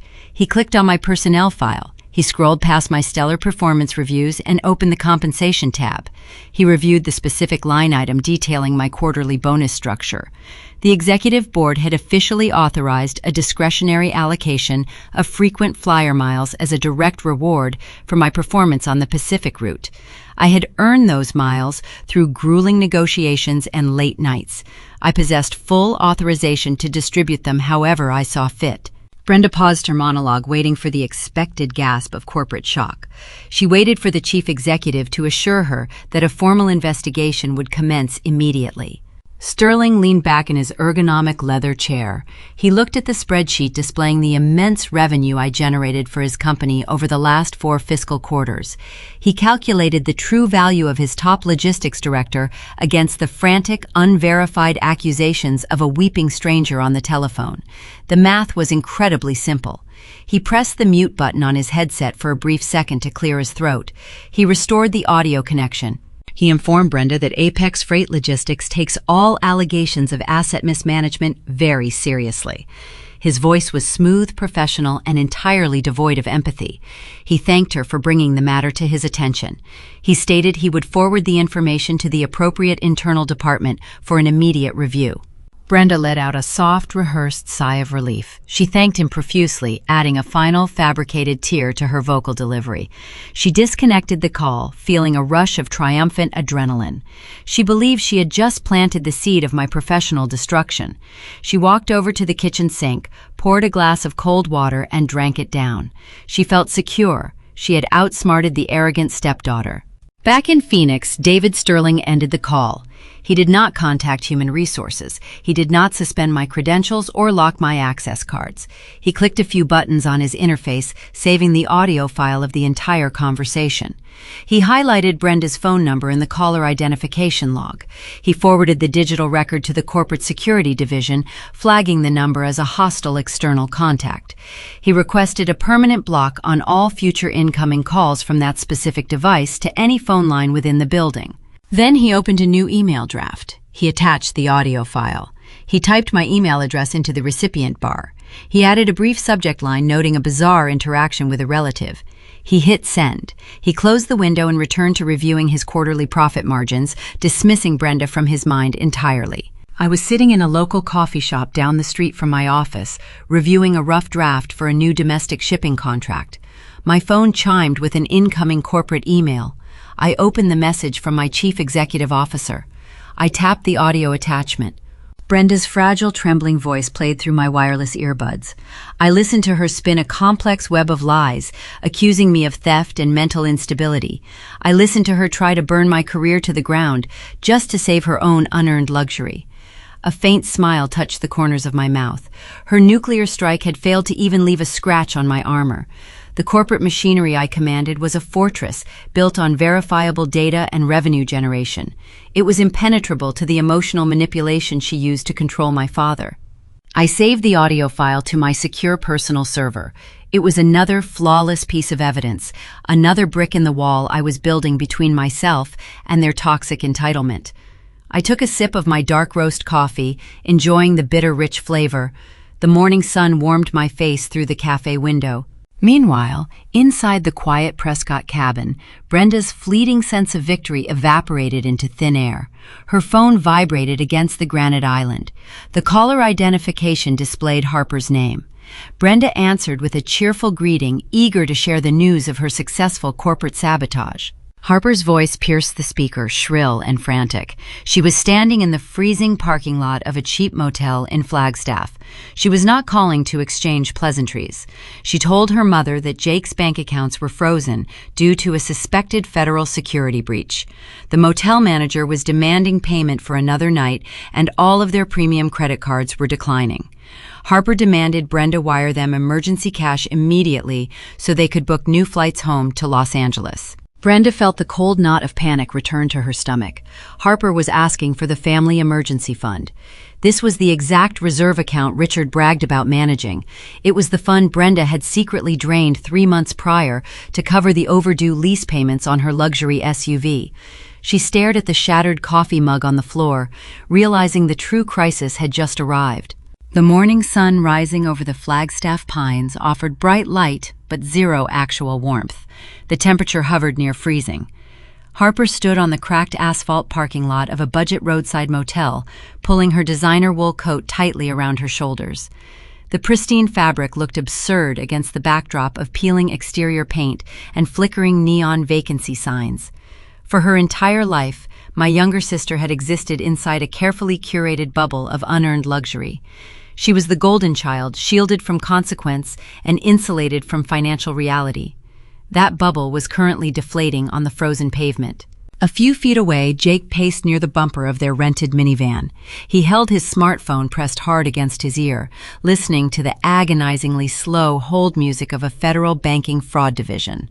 His tailored suit was wrinkled from sleeping in his clothes. His expensive watch caught the morning glare, a useless accessory for a man who could not even buy a cup of coffee.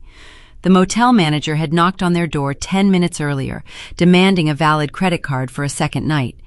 Jake handed him 3 different premium cards. The portable terminal rejected every single one. They were officially stranded, locked out of their accounts, and facing immediate removal from the cheapest lodging in the county.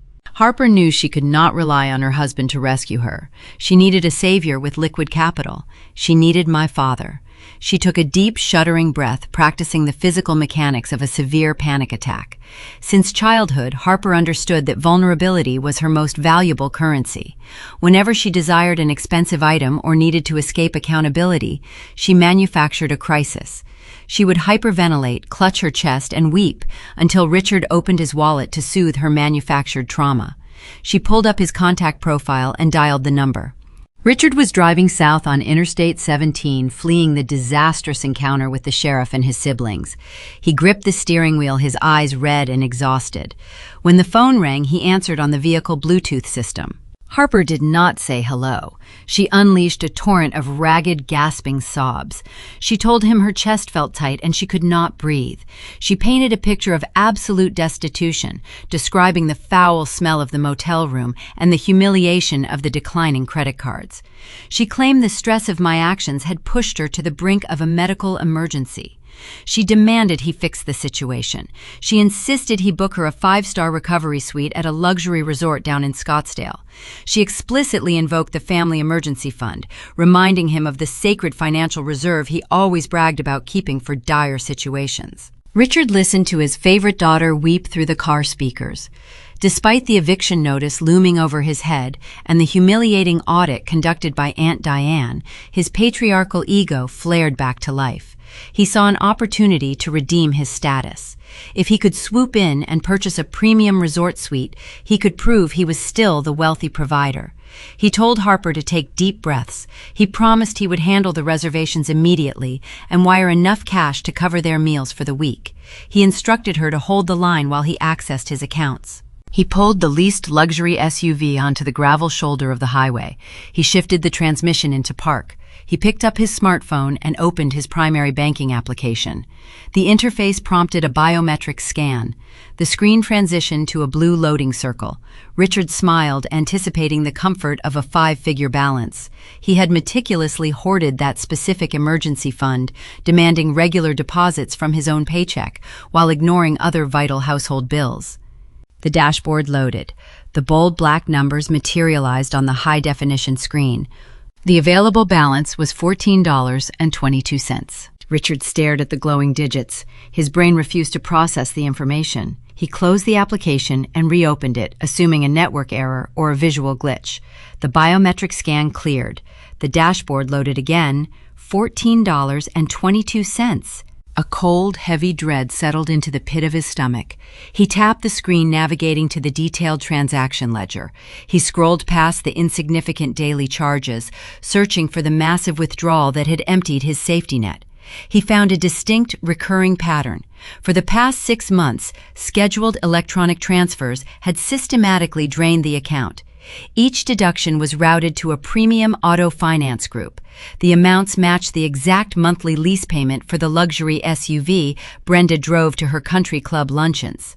Richard felt the blood rush to his ears. He tapped the icon to add a caller to the active line. He dialed his wife. Brenda was still standing in the Prescott kitchen, staring at the shattered ceramic mug and the formal eviction notice resting on the granite island. When her phone rang and displayed her husband's name, she answered cautiously. Richard did not offer a greeting. His voice was a low, dangerous hiss. He asked her where the emergency money went. Brenda froze. She heard the faint sound of Harper's ragged breathing on the bridged connection. She realized Richard had linked the calls. She was trapped on a line with the man she stole from and the spoiled daughter expecting a bailout. Brenda tried to deflect, stammering about unexpected household maintenance costs and inflated grocery prices. Richard cut her off. He read the name of the auto finance company aloud. He recited the exact dollar amounts and the dates of the unauthorized transfers. He demanded to know why she had treated his sacred reserve account like a personal slush fund. Cornered and terrified by the impending loss of her home, Brenda dropped her fragile matriarch persona. Her tone hardened into a defensive sneer. She told him she had to divert the funds because his standard allowance was insufficient to maintain their social standing. She pointed out that he demanded she look like the wealthy wife of a successful tycoon, but he never provided the actual capital to support the illusion. She confessed she drained the emergency reserve to pay the lease on her vehicle because she refused to be seen driving a standard sedan to her tennis matches. She blamed his financial failures for forcing her to steal. Harper stopped performing her panic attack. The manufactured tears dried instantly. The golden child stood in the freezing motel parking lot, processing the sheer magnitude of the betrayal. The safety net she had relied upon for her entire existence was gone squandered on a car lease. Harper unleashed her fury. She directed her rage at the stepmother she had always secretly despised. She screamed into the phone, calling Brenda a pathetic gold digger who wore cheap jewelry and faked her pedigree. She accused her of ruining the family and stealing the only money that could save her from this nightmare. Brenda fired back without hesitation. She told Harper to grow up and face reality. She mocked the younger woman, pointing out the irony of a so-called wealthy software wife begging for a bailout from a drained checking account. She explicitly insulted Jake, calling him a fraudulent tech bro who could not even afford a budget motel room without his bank locking him out. The two women shrieked at each other over the cellular connection. The volume peaked, distorting the audio driver in the SUV. They tore into each other's insecurities, ripping apart the illusions of wealth and status they had both worked so hard to maintain. They exposed every hidden resentment and unspoken judgment. Richard sat in the driver's seat listening to his kingdom burn to ash.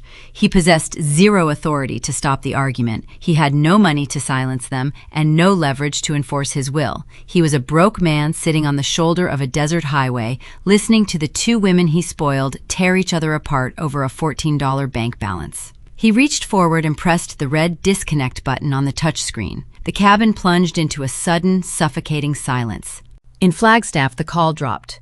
Harper stared at the dark screen of her device. She slowly lowered the phone. She looked at the peeling paint of the motel doors. She looked at Jake, who was still pacing the asphalt, arguing pointlessly with an automated banking system. The grand illusion of her life was thoroughly dismantled. Her husband was locked out of his money. Her father was broke. Her stepmother was a thief. She sank down onto the freezing concrete curb, dropping her face into her hands, experiencing the first genuine panic of her sheltered life. Richard put the leased SUV back into gear. His chest heaved. He was cornered by the law, audited by his siblings, and betrayed by his wife. He merged back onto the highway, pressing the accelerator toward the floorboards. His destination was downtown Phoenix. He was heading straight for my logistics headquarters, preparing to unleash his final, desperate ambush, entirely unaware of the corporate security protocols waiting for him. The dashboard camera footage and the official incident report filed by the Coconino County Sheriff provided a minute-by-minute breakdown of the collapse. Richard did not drive directly to the valley. He navigated the leased SUV back to the peeling paint of the budget motel in Flagstaff. He found his son-in-law pacing the cracked asphalt. Harper sat on the concrete curb, refusing to look at her father, paralyzed by the sudden evaporation of her safety net. Richard rolled down the passenger window and told Jake to get in. They formed a temporary alliance forged in the fires of mutual humiliation. Two men who built their entire identities on the illusion of financial dominance were now united by their lack of it. They left the weeping golden child sitting on her designer coat and merged onto the southbound lanes of the interstate. They descended from the high country pine forests into the sprawling concrete grid of Phoenix. The desert sun baked the asphalt, reflecting the rising heat of their desperation. They convinced themselves during the 2-hour drive that intimidation was still a viable currency. They believed a forceful physical presence would override a legally binding eviction and an automated federal banking flag. The corporate headquarters of Apex Freight Logistics occupied the top 12 floors of a sleek glass tower in the downtown commercial district. The lobby featured polished marble floors, brushed steel fixtures, and a hushed atmosphere of high-stakes global commerce. Men and women in tailored business attire moved with quiet purpose. Richard and Jake pushed through the revolving glass doors. They provided a jarring contrast to the pristine environment. Their suits were rumpled from sleeping in vehicles. Their faces were drawn pale and shadowed with coarse stubble. They carried the frantic, erratic energy of men who had just watched their empires burn. They did not stop at the polished reception desk. When the front desk administrator asked them to sign the visitor log, Richard ignored her. He maintained his delusion of patriarchal authority, acting as though the rules of a corporate citadel did not apply to him. Jake followed close behind, his jaw clenched tight. They bypassed the security turnstiles by tailgating closely behind a group of returning employees. They stepped into an ascending elevator and pressed the button for the executive logistics suite. My corner office featured floor-to-ceiling glass walls overlooking the central trading floor. Transparency is a core tenet of modern supply chain management, and the architecture reflected that philosophy. Anyone walking down the primary corridor could see directly into my workspace. On that specific Monday morning, I sat at my mahogany desk across from a delegation of semiconductor executives. We were finalizing the last details of a multi-million-dollar cargo routing contract. Blueprints and digital manifests covered the polished wood surface. The heavy glass door to my office swung open. It did not simply open, it hit the rubber doorstop with a sharp thud that echoed into the hallway. Richard and Jake stepped into the room. The semiconductor executives paused mid-sentence, turning their heads to look at the uninvited intruders. The ambient noise on the trading floor outside dipped as dozens of employees stopped typing to watch the spectacle unfold through the transparent walls. Richard stood tall, puffing out his chest. Jake stepped beside him, crossing his arms. They attempted to project dominance, but they just looked desperate. Richard did not acknowledge my clients. He pointed a trembling finger at my face. He demanded I contact my real estate attorney immediately and rescind the eviction notice served to his wife. He ordered me to surrender the deed to the Prescott estate, claiming the property belonged to the family regardless of what the county records stated. Jake stepped forward, his voice tight and breathless. He demanded I log into my corporate travel portal and authorize a security override to unfreeze his banking profiles. He threatened to call the police and file a formal report for cyber-sabotage if his funds were not restored within the hour. They expected me to react like the teenage girl who used to hand over her waitressing tips to keep the peace. They assumed I would feel profound embarrassment over the public scene. They calculated that I would quietly fold and grant their demands just to make them leave before my clients walked out. I did not stand up. I did not raise my voice. I did not offer a frantic apology or attempt to soothe their bruised egos. I maintained eye contact with the lead semiconductor executive, offering him a brief professional nod to indicate the situation was under control. I reached my right hand beneath the thick edge of my mahogany desk. My index finger located the small, textured surface of the silent panic button wired directly to the building security nexus. I pressed it once. I folded my hands and rested them on top of the shipping manifests. I allowed the silence to stretch. I counted the seconds in my head. 10, 20. Richard started to speak again, his volume increasing as his initial demands were met with stone-cold indifference. He called me ungrateful. He accused me of destroying the family legacy. Jake pulled out his useless smartphone, waving it in the air like a weapon, promising lawsuits and civil damages. At the 30-second mark, the heavy glass door swung open a second time. 3 corporate security guards stepped into the office. They wore dark tactical uniforms, heavy utility belts, and carried sidearms. They moved with the crisp, efficient coordination of highly trained personnel. The lead guard positioned himself between my desk and the 2 men. The other 2 flanked the doorway, cutting off the exit. Richard stopped speaking. His mouth hung open. Jake lowered his phone and his eyes darting between the armed guards and my unblinking expression. I kept my voice clinical and detached.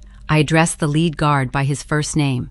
I informed him that the 2 individuals standing in my office were hostile external threats. I stated they had bypassed the front desk security protocols and interrupted a classified vendor negotiation. I picked up a printed sheet of paper from my desk. It was the digital background check I ran earlier that morning. I read aloud from the document. I informed the security team that the older man currently possessed an active criminal trespass warning issued by the Coconino County Sheriff just 48 hours prior. I classified them both as severe liability risks to the firm and its employees. I instructed the guards to escort the trespassers off the premises immediately and to flag their biometric profiles at all ground floor entry points to prevent future unauthorized access. The lead guard nodded. He turned to Richard and Jake. He did not issue a polite request. He extended a firm, unyielding hand toward the hallway and issued a single verbal command to walk toward the elevators. The illusion of their power shattered against the hard reality of corporate protocol. Richard looked at the armed men, then looked through the glass walls of my office. Dozens of highly paid logistics coordinators, financial analysts, and my semiconductor clients were watching him. There was no family dinner table to hide behind. There was no captive audience of aunts and uncles to manipulate. He was just a delinquent tenant causing a disturbance in a commercial building. Jake swallowed hard, the fight draining from his posture. He turned on his heel and walked out the door, keeping his head down to avoid the stares of the corporate staff. Richard lingered for a fraction of a second. He looked at me, searching for any trace of the daughter who used to crave his approval. He found nothing but a logistics director protecting her assets.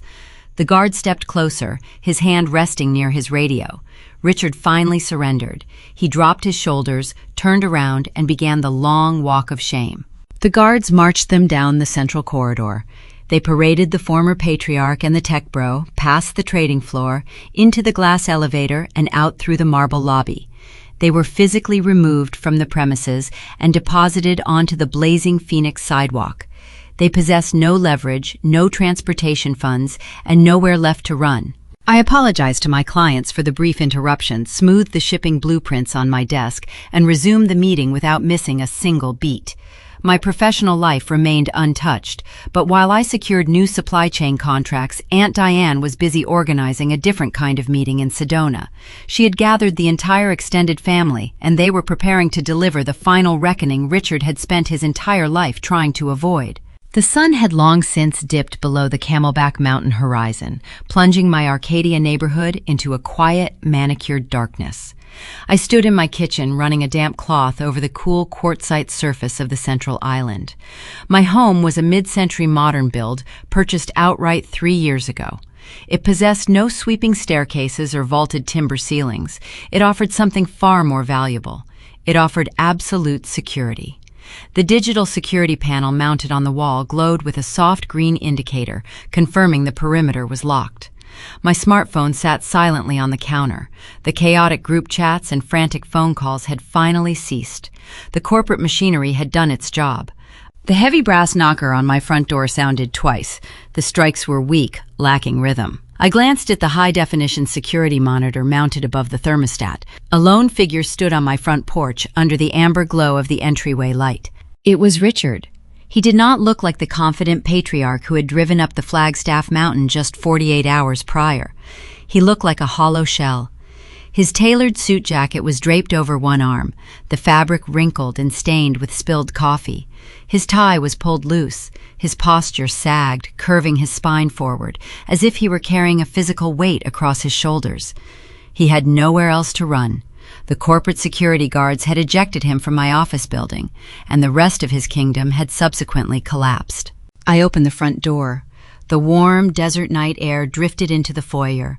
I did not invite him inside. I stood in the threshold, my posture straight, waiting for him to state his business. He looked up. His eyes were bloodshot, the skin beneath them bruised with exhaustion.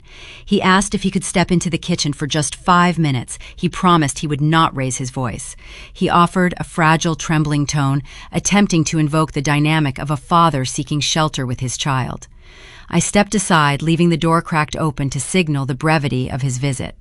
He walked past me, his leather shoes dragging against the hardwood floor. We moved into the kitchen. He leaned heavily against the edge of the quartzite island, gripping the stone as if it were the only thing keeping him upright. He did not attempt to command the room. He delivered a monotone autopsy of his ruined life. The extended family had convened a digital meeting while he was being escorted out of my office lobby. Aunt Diane presented the compiled financial data to the entire sibling network. She outlined every unpaid loan, every fabricated investment, and every lie he had told over the past decade. Uncle Steve had already contacted a civil litigator to draft a formal complaint for fraud. The sibling network officially severed all ties. His brothers and sisters blocked his phone number. He was permanently excised from the family tree. The isolation did not stop with his siblings. He told me Brenda was currently tearing through the master bedroom of the Prescott cabin. She had pulled her designer luggage from the attic and was packing every piece of jewelry, luxury clothing, and high-end electronic device she could carry. The 72-hour eviction clock was ticking loudly in her ears. She refused to stay and face the county deputies. She informed him she was moving into a luxury apartment complex in Scottsdale, funded by the remaining credit limits on her personal cards, and she intended to file for a dissolution of marriage by the end of the week. Even his golden child had abandoned him. Jake and Harper were forced to purchase 2 non-refundable bus tickets to Los Angeles using cash they begged from a motel clerk in exchange for a designer watch. They were enduring a 12-hour ride across the desert, their accounts still frozen by the federal fraud alert. Harper had refused to answer his phone calls before boarding the bus. He stood in my kitchen, entirely bankrupt. He had lost his siblings, his wife, his favored daughter, and his home in a single weekend. He looked at me across the kitchen island. Tears pooled in the corners of his eyes. He dropped his gaze to the floor and finally pleaded for mercy. He asked for a private bailout loan. He cited his age. He spoke of his fear of sleeping in his car. He begged me to remember that we shared the same blood. He invoked the concept of forgiveness, stating that a true family always finds a way to heal. He pleaded with the ghost of the 16-year-old girl who used to crave his validation, hoping she would emerge and write a check to save her father from the consequences of his own actions. I listened to his plea, I analyzed the data presented. I felt no urge to comfort him. The emotional manipulation that governed my childhood no longer computed in my adult reality. I turned away from the island and walked to a locked filing drawer built into the lower cabinetry. I entered a 4-digit code. The heavy drawer slid open on silent steel tracks. I reached inside and retrieved a thick leather binder.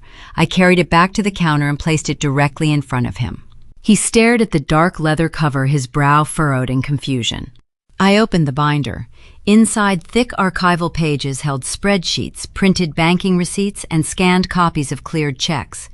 I explained that operating a successful logistics firm requires a meticulous accounting of all incoming and outgoing assets. I told him I applied the exact same principle to my personal life. I turned the first page. I pointed to a highlighted line item from 8 years ago. It was the invoice for my college graduation dinner, the meal where he intercepted the leather folder and took credit for my cash payment. I turned another page. I showed him the digital transfer receipt for the $5,000 bridge loan he requested to fix a plumbing emergency, money he immediately spent on a country club initiation fee. I flipped through the documentation of his financial parasitism. The ledger chronicled 12 years of forced subsidies. It detailed the event deposits I covered when his cards declined. It listed the holiday catering bills he claimed to pay. It exposed the down payment I provided for Brenda's first luxury sedan under the guise of helping him through a rough quarter. Every lie was quantified. Every manipulated favor was tracked, dated, and verified. He stared at the numbers. The total sum printed at the bottom of the final spreadsheet was staggering. It represented the true cost of his patriarchal illusion. The color drained from his face as he realized his daughter had never been blind to his theft. She had simply been keeping the receipts. He opened his mouth, stammering, trying to formulate an excuse. He claimed he always intended to pay me back once his investments matured. He tried to argue that fathers and daughters should not keep score.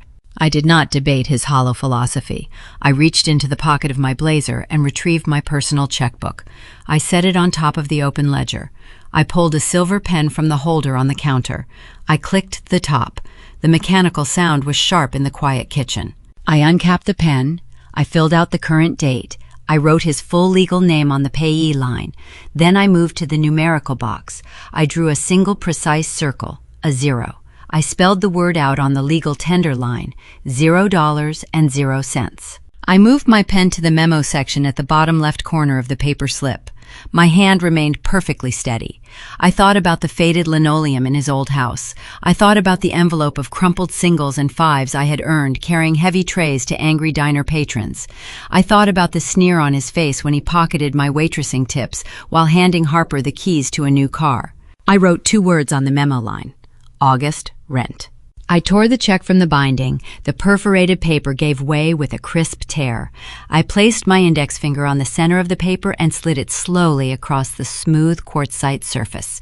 It came to a rest inches from his trembling hands. He looked down at the $0 check. He read the memo line.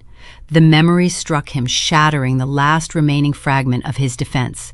He understood the exact nature of the transaction.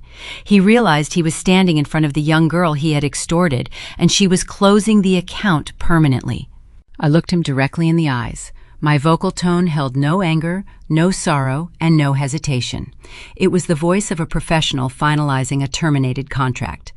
You sent a text message stating you wanted peace, I said. You determined my presence was too expensive for your comfort. I am simply finalizing the invoice. This is what your peace costs. He stared at the check, his chest heaving. He possessed no argument against the ledger, no leverage against the eviction, and no defense against the truth. We are settled, I told him. You can let yourself out. I closed the leather binder, turned my back on the man who used to terrify me, and walked out of the kitchen. I did not look over my shoulder. I did not wait to hear the front door close. The contract was voided, the debt was cleared, and the silence in my home was finally my own. The following Saturday morning arrived with the bright, unfiltered clarity unique to the Sonoran Desert. I lay face down on a heated therapy table inside a high-end spa resort nestled at the base of Camelback Mountain. The ambient soundtrack of trickling water and low-frequency tones masked the faint hum of Scottsdale traffic outside. The heavy scent of crushed eucalyptus and lavender drifted through the humid air. A licensed massage therapist pressed smooth, dark basalt stones along the curvature of my spine, melting away the residual physical tension accumulated over 12 years of unearned responsibility. My smartphone was nowhere near the therapy room. I had placed the device inside a secure digital detox locker in the lobby, sliding the power switch to the off position before turning the brass key. I did not need to monitor inbound communications.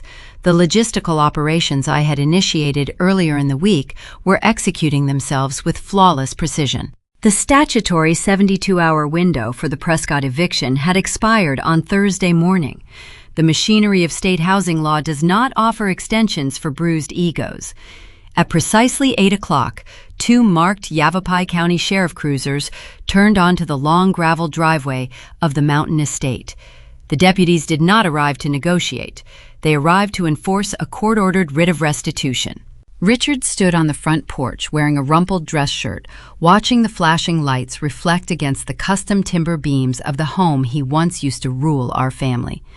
Brenda was already gone, having abandoned the sinking ship 48 hours earlier to secure a luxury apartment using her remaining credit lines. Richard was entirely alone. The deputies presented the paperwork and instructed him to step off the premises. A bonded moving crew hired by my property management proxy systematically boxed his clothing, his golf clubs, and his expensive imported liquor. They carried the boxes out the front door and stacked them near the curb.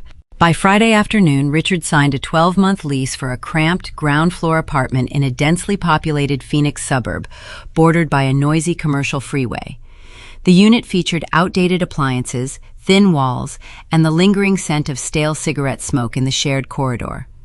There were no vaulted ceilings to echo his booming voice. There was no grand dining table to host captive audiences. He became just another anonymous tenant in a sprawling city stripped of his estate, his audience, and his manufactured prestige. The fallout radiating from the mountain extended far beyond Arizona. My younger sister and her husband endured their own specific brand of ruin. Their journey back to Southern California was a brutal descent into reality. The federal fraud alert triggered by Jake's reckless login attempt did not magically resolve itself over the weekend. Financial institutions prioritized their own security architecture over the convenience of a software sales director. The investigation required sworn affidavits, physical branch visits, and agonizing delays. Without access to his primary checking accounts or premium credit lines, Jake and Harper boarded a commercial passenger bus in Flagstaff. They spent 12 hours sitting on rigid fabric seats, surrounded by the smell of diesel exhaust and harsh industrial cleaners, watching the desert landscape roll past the tinted windows. The golden child, who had packed designer coats for a catered luxury retreat, spent the ride weeping silently into a cheap paper napkin.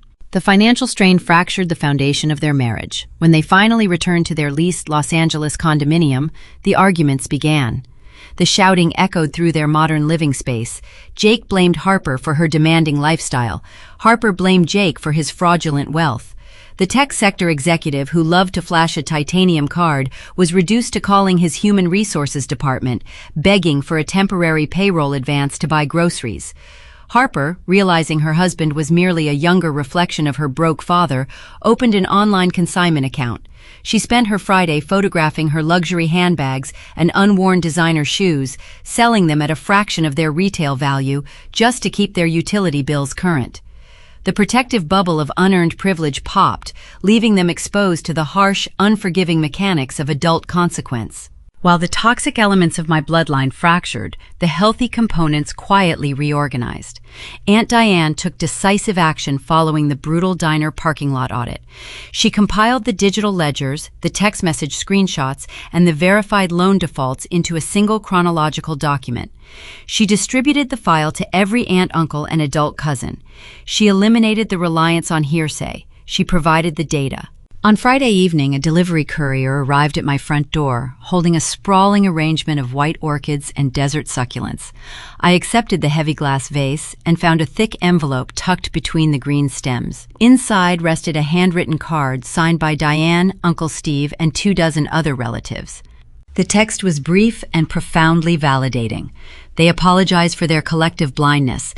They admitted they had enabled Richard's destructive behavior by choosing the comfort of his lies over the difficult reality of the truth. They acknowledged the financial and emotional burden I had carried in silence for over a decade. Diane added a postscript at the bottom of the card. She informed me that she had initiated a new digital communication channel. She created a fresh family group chat. She populated the member list with every relative who reviewed the data and chose accountability. She explicitly excluded Richard, Brenda, and Harper from the directory. The cancer was excised. The remaining family dynamic shifted from a hierarchy based on fear and manipulation to a network grounded in honesty. I placed the orchids on the center of my quartzite kitchen island, right where Richard had stood when I handed him the final invoice. The white petals caught the ambient light, a quiet symbol of a newly restored equilibrium. I flipped onto my back on the spa table. The therapist placed a warm towel across my shoulders, signaling the end of the session. I breathed in the cooling scent of the essential oils. I did not feel the urge to draft a triumphant social media post. I did not feel the need to broadcast my victory to an audience of strangers or solicit validation from the internet. The desire to brag loudly is almost always a symptom of profound insecurity, a trait my father and sister shared. True power does not require an audience. It requires only the quiet, unbreakable enforcement of personal borders. I stood up, wrapping the heavy cotton robe around my body. I walked out of the therapy room and down the serene, dimly lit corridor toward the lobby. I retrieved my phone from the brass locker. I left the screen dark, sliding the device into my pocket. For 12 years, I believed that protecting my peace meant absorbing the chaos of others. I thought shrinking myself would prevent the fire from spreading. I was wrong. The only way to stop a fire is to deprive it of oxygen. I stopped financing their illusions. I stopped shielding them from the legal and financial gravity of their own choices. I pushed open the glass doors of the resort and stepped out into the bright Arizona sunlight. The air was warm and still. I had recovered my stolen resources, secured my professional reputation, and permanently locked the gates of my life against those who viewed my existence as a utility. I walked toward my car, surrounded by an absolute, untroubled silence. It was the most expensive thing I had ever purchased, and it was worth every single penny.